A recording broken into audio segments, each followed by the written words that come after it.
Hello everyone, this is Grim and welcome to Grim City. I intended to create a video a couple of months ago, but things kept happening, and so now we're just gonna have a little bit of a longer video, not in my normal format. I've been redesigning my studio to make it a little bit more flexible to let me do a bunch of different things. But what initially compelled me to create the video was a pretty popular skate-related channel called Dumb Data. And Dumb Data did a piece on the Slap magazine web forum community, which I am a part of. I'm a moderator there and have been there since almost 20 years, and been a moderator there for the better part of those 20 years. And I thought it was pretty interesting. I have uploaded videos that were slap related to this channel in the past, and will probably continue to do so. Um, but I don't think that I've done a lot of really corralling my slap stuff, my slap existence, with my YouTube existence, because I never really intended to be a YouTuber per se. I just initially just used this space to upload videos and then realized that there was a community later on, and obviously my uploading frequency and the type of videos that I do. I'm not a vlog person and whatnot. Although I do like watching certain people.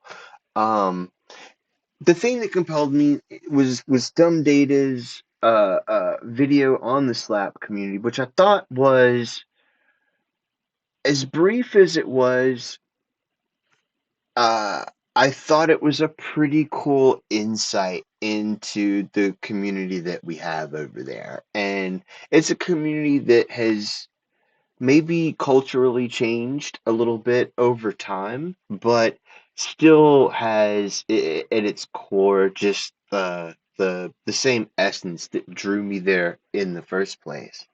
But the thing is almost like I it seemed like it was almost immediately after Dumb Data created the video, we lost one of, if not the most prominent member of our community, and that was Bubblegum Tate. And I, I've known Bubblegum Tate via the forum. Um, Basically the entire time I've been there, and actually got to meet him in person. This is an image of me and him over at Deluxe in San Francisco. And he was just a true homie and was just the most prolific poster that we had on the forum. A solid person. He was basically a human encyclopedia when it came to knowledge about any type of skate gear that you can think of. And odds are, if you've ever done a Google search on some kind of skate gear and a slap link wound up in one of your results, it was probably some info that Tate was dropping. So, rest in peace to our brother. This isn't going to be a sad video because, I'm going to celebrate his life, and the rest of us over at the forums are too. We will always love you, Tate, and thank you for everything, man. Going back to the Dumb Native video, one thing that I thought was funny was kind of the parts in there where, the Nine Club was showing maybe I don't want to say hate, maybe hate towards the slap forums. Um, that's one thing that the slap forums have always dealt with. Every time you hear a pro skateboarder say that They don't ever go to the slap forums. uh, I assure you that that same person has an account at the forums, and they lurk there and they read every word. They're like the main ones, and so I'm not hating on those guys that are those people, but you do. So yeah, I think it's great. The forums are fun. It can be a little bit rough. You might get jumped in, you might not. But anyway, that's that on the slap thing. Now for our next topic. Post pandemic, I found myself watching a lot more YouTube, skate related content, and then I also wound up with a couple of pretty harsh injuries and some surgeries that had me even more into watching skate content on YouTube, and one of them I already mentioned was Dumb Data. I like Gifted Hater. I think that cat's really funny. He reminds me of somebody that might post on Slap. Um, I like that Ben DeGrosse guy. Uh, I like the way he approaches, like just the way he delivers information, because I think he does a better job of it even than I think I ever did back in my more intense board reviews and stuff like that. I like how he focuses on a thing and he goes with it, and he provides some really good information. Another one that I really like is Shred Shop, and I think that Shred Shop shares some really cool history, sometimes some pretty obscure information, but but there was a mistake, and it's not Shred Shop's fault. Um, and I don't think it's completely Santa Cruz or NHS's fault, but Shred Shop did a video on the OJ double Duros, and in the little thumbnail here, you can see OJ reinvents the wheel double Duros. Um, I was curious about that because dual durometer wheels have been around for a really long time. And so I hopped in there and I commented, and uh, essentially, when we were having the conversation, it was like, oh, well, these are a soft core wheel with a harder outer, and that makes them different. But that they didn't realize that that's been done before, and been done a lot. In fact, it was kind of a trend, maybe in the early 2000s. We would get wheels that had a hard outer urethane, and oftentimes they'd have like a clear urethane or a clear, like dyed, translucent sort of urethane that was softer. I mean, you could even stick your fingernail, if you had fingernails, you could stick your fingernails into the inner urethane. And one of the most obvious examples that I had were, let's see, these were the Autobahns. And yeah, these Autobahns were really like the first one that came to mind, because now Autobahn did make a wheel that had a harder core with a softer outside urethane, but like they did it, and they weren't the only ones, and it's just been around. And when you kind of look at the way NHS words it, they don't claim to have invented this, and they don't claim to be like the originators of this particular approach in wheel manufacturing. But I think that maybe either a misinformed or overzealous sales rep gave some information, or maybe hinted a little bit too strongly. Maybe this is the first dual durometer from OJ that has a softer core, maybe.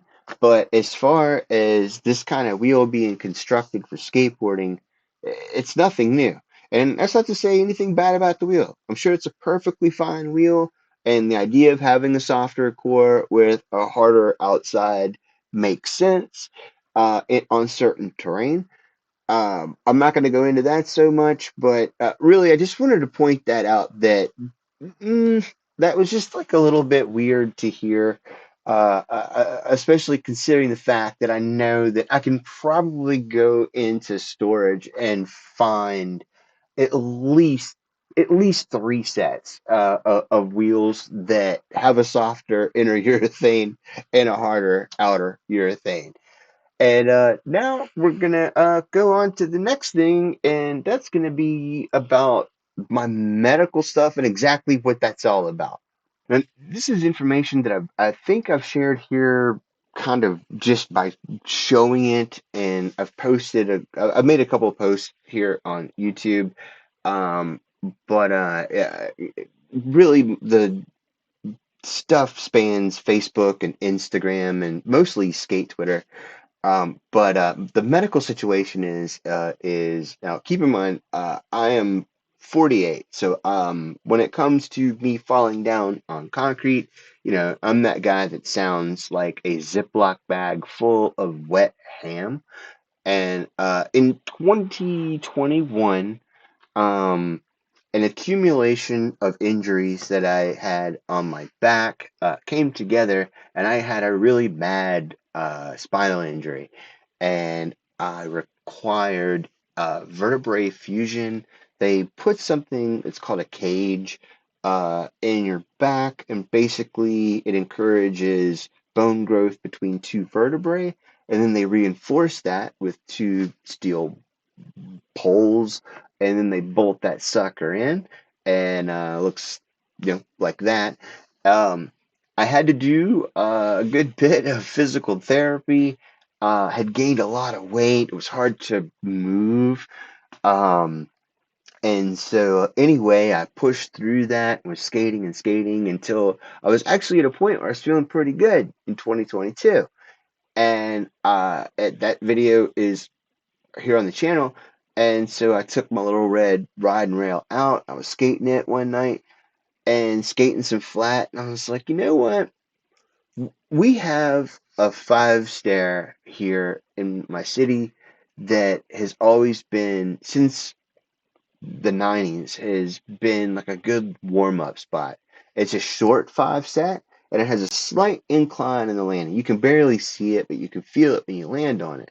And so you almost get that skate park feel, like if you're skating like a wedge ramp or landing into a wedge or landing into an embankment, that soft kind of feel. And you can see in the video, I actually had landed and ollied off the stairs, but that wasn't the goal. The goal was to get that nice, comfortable, softer kind of airplane coming in, kind of landing off of the ollie on that stair set. Somehow I wound up with a tibial plateau fracture, and now I have a metal plate that looks sort of like a weirdly shaped version of Florida, and then there are eight pins that are just jammed all up in there. And so I'm kind of starting at a much lower rung. I'm relearning some things. Mostly it's balance related. My balance is just off, and some of my timing is off, but that's been since the back surgery. So I'm recouping, and so all these little clips that I'm putting up there, this is just me like trying to be out there. And now, one more thing, I'm gonna be sharing my skate setups, but before I do that, this one's just this one's just here you go. Wait, here you go. Uh, what can I say? It's really cool you came on and talked to us today. Anyone you want to say shout outs to or say thanks before we tailor off here? Oh man, that's a hard one. I want to thank everyone that, well, first off, I'd like to apologize to anyone. I'm sorry. Please forgive me. Thank you. And I love you. to anyone, anything I've ever said in the past, specifically to Patrick O'Dell, to Robert Brink, and the Grim City. Please, please forgive me. I forgive you. I'm sorry. I love you. Thank you. And to anyone else, So that amazing little clip was brought to us by Skateboard Canada. It looks like a now defunct skate online skate magazine. That was Ari Evan Gold, the owner of Paradox Griptape, and yeah, you may remember me reviewing Paradox Griptape and making fun of it with board review. Prisma was the brand name of the board, and essentially what it was Ari one day came into the forums and said he owned a grip tape company. Would anybody like to review it? And I did reviews, so I was like, sure. As the product was being sent to me, literally in transit, in the forums, he started describing his grip tape more and more and started telling us about Power Balance. And Power Balance is a uh, little sticker with a hologram on it. And well, the claim from the company Power Balance at the time was that like it would, if you were an athlete, every athletic attribute you could possibly want, it would enhance. And Ari expanded that to making it also something that would like help with your sense of well-being. And I mentioned it in the old review. He kept on bringing up Eastern Shaolin mysticism and like, things are just completely made up. And yeah, so I made fun of the whole hologram thing. He and I had some tit for tats and whatnot, but as far as like me getting an apology, like I don't need one. I just like all I did was just make fun of you. I even I mentioned Ari in an interview that we did, the Slap forum admins, mods. We all did an interview with Jenkum a while back, and like we were just we had a chance to mention some particular characters, and I considered Ari one of the dumbest people that I'd ever had a conversation with. So doesn't owe me anything. And as far as the little hint of like an apology accepted from me to him, like I I'm not looking, I'm not seeking forgiveness for anything. Now, as far as Robert Brink and Pat O'Dell, Robert Brink, you might know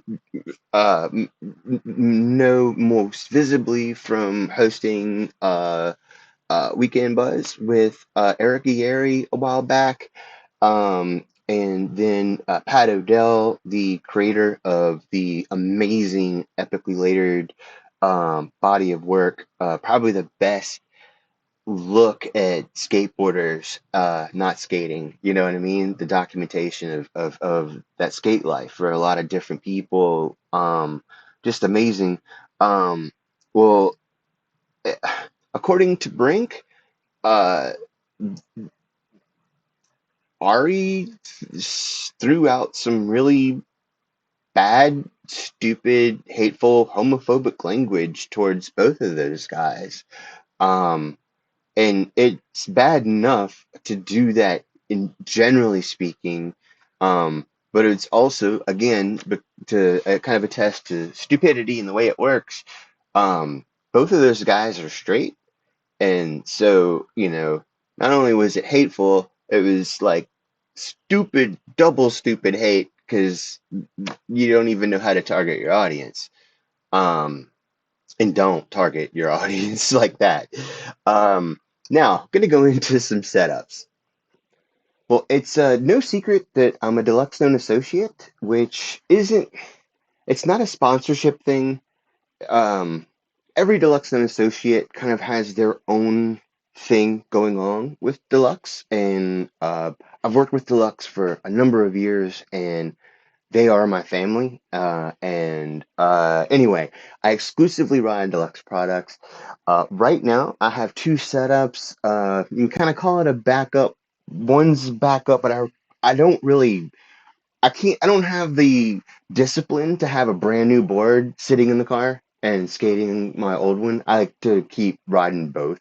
So right now, this is both of them are crookeds, by the way. This is an 8.38. Um, the trucks are titanium lights, the 147s. They're not new. These are trucks that I've had on the channel a number of times. And on this particular setup, is this the 55s or the 53s? Let's see, because I forget. Um, Wait, yeah, these are the 55s. Because my idea, uh, these are slightly different in size, in dimension, but they're sort of the same in weight because they're a little bit balanced out. So, yeah, titanium lights with 55s. Got Bronson bearings on these, not the crazy expensive ones, just the ones they will give you by default. Here on this other crooked set. Oh, by the way, the grip tape on this is Jessup. I ride Jessup and Mob. Either way, I don't care. Now, this setup is pretty fun. This is an 8.25. I've actually got another one of these decks on standby. The wheels are 53 millimeter, but and the balancing act thing that I was talking about is because these trucks are probably old enough to vote, really close to it. These are some early 2000s Jamie Thomas Thunders, and I've had these for a while, and they were on a cruiser, and I was like, I need to set this up. So yeah, both of the setups are they have different dimensions, and they do have like their own sort of ride feel, but at the same time they've got a familiarity because they've still got the same kind of like truck geometry and same wood, same urethane. And a very special mention about the grip tape on the 8.25. This is Nacho brand grip. This is a local grip tape company for me. And I'll get some information for you about Nacho, how to contact them.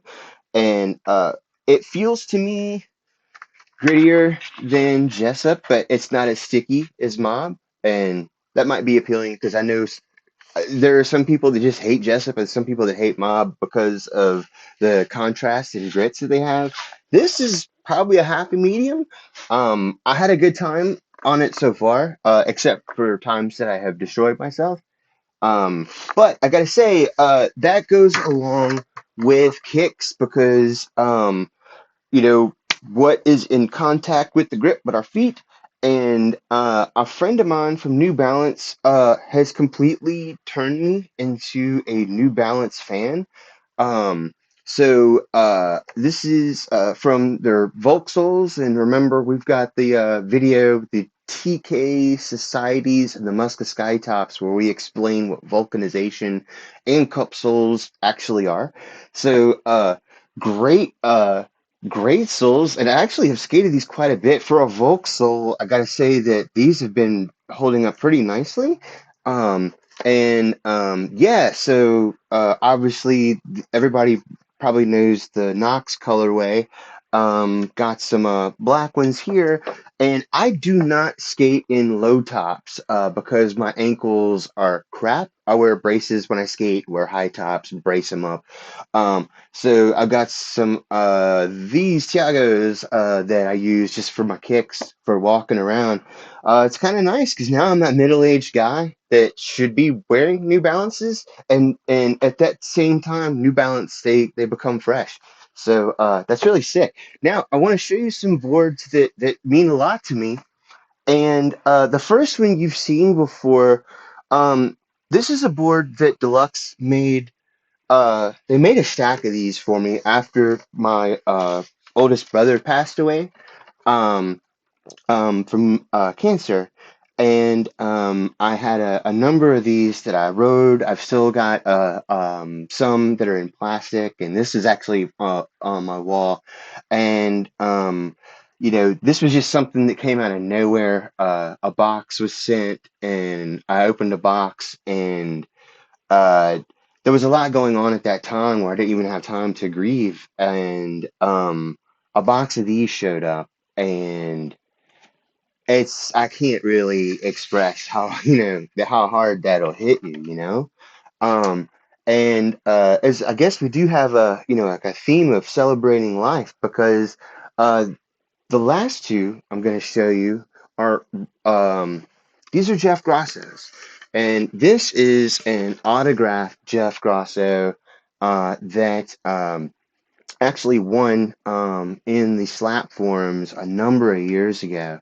And there were, I think, about 20. It was either 12 or 20 of these that you could win. And so, yeah, Jeff is autographed here. Jeff was the first pro skateboarder that got me hyped when I was a little kid back in 85 and 86. Um, I had ridden branded skateboards, like brand boards, but the first professional model skateboard that I ever owned was a Jeff Grosso. That was the first pro model board I ever owned because of the pro. And I think that was in 87. And that was when I was able to finally get my Jeff Grosso model, or get my shop to order it for me. And so I was lucky enough to even meet him here in my city, and I had talked to him online a couple of times, and he was just so beautiful. So I have this, which just, I mean, I cherish this to no end. And then on top of that is a related board, and it's related. What this is a 2011 Deluxe catalog. And I've actually got nice photos of this up on Twitter at Grim City. And the thing about this is, the story is, oh, no, the story of the actual fact is, what happened is this was going to be a Jeff Grosso anti-hero model. There was an issue though, and let me see if I can get that into the proper position. There we go. You can see those truck holes right there. They're all messed up. Well, there was a batch of these that got messed up, and rather than wasting wood, Deluxe turned them into catalogs and sent them out to some shops. And I was fortunate enough to get one of these. And this isn't the only Grosso paraphernalia that I have, or Grosso related paraphernalia that I have, but I just thought this was kind of rad, because this was just like, it was a mistake that wound up becoming like probably the coolest catalog ever. It's just completely sick. And yeah, so these are just some boards that mean a lot to me. And with that, every once in a while, and maybe even on a kind of regular basis, I'll get a comment on a really old video, or maybe a video that was uploaded just 4 or 5 years ago, from someone and by the way, I'm not putting anyone on blast here, but the comment is generally something like this. It's like, hey man, I remember watching you back in high school or college, back when I skated, and I used to get really hyped on watching your videos and blah blah blah. Okay, for one, I sincerely appreciate the sentiment, because anytime you create something, visual, or with audio, you want some people to digest it and receive it, right? And so to know that there were people that were hyped on maybe things that I made and put up on the channel, that gets me stoked. But you know, the odds are, like, I mean, if you were watching one of my reviews or something like that, then most of the footage that you've seen of me on this channel is of me in my 30s and 40s. Um, And although, I mean, there is some footage of me in my 20s on here, on very, very old clips and things like that. But, like, so that was back in my 30s, and I haven't been 30 in 18 years. Um, and I'm skating. I'm still doing my thing. And I appreciate that different people have different reasons that prevent them from skating. Or some people may just realize that they're not skateboarders, and that's okay. That's fine, you know? But if you're a person that claims it and you kind of feel that in your heart, in your chest, that you're a skater and you can skate. I want to be clear, you know, because some people are in situations where they just can't. But if you can skate, then skate. You should be skating. Just do that. Seriously. And that's really it. Really, in conclusion, I just want to say, you know, I don't normally do videos in this kind of format. And I also know that my upload frequency is dumb. Some of my skate review future may be limited just due to some of the physical limitations that I'm working through and because of time being linear. And if you like this kind of thing, let me know. If it's something that any of you enjoy enough to comment on, that would be rad. Just let me know because, you know, I'd like to maybe make some more of this if I know someone is out there listening to it. I have a lot of stories that I can tell you about the industry, about slap. And that's one thing too, is that in interviews and things like that with different people, you always hear people talk about slap from the outside, and these are people that have no understanding what slap is actually all about, Bara. And if you want to hear some fun stories, and actually some really cool things that Slap, the forum, has been responsible for, I'd like to share that. And I know the pals would probably get a kick out of maybe hearing some of our epic tales condensed into easy to digest stories of mayhem and justice, or just silliness. Mostly silliness, yeah, actually. But this is really it. So I hope you are skateboarding, and I hope this wasn't a waste of your time. Hope you enjoyed it. After I am done editing this, I am going to be rolling myself. And yeah, it's all love, and I hope to talk to you soon. Thank you so much. Take care. Roll forever.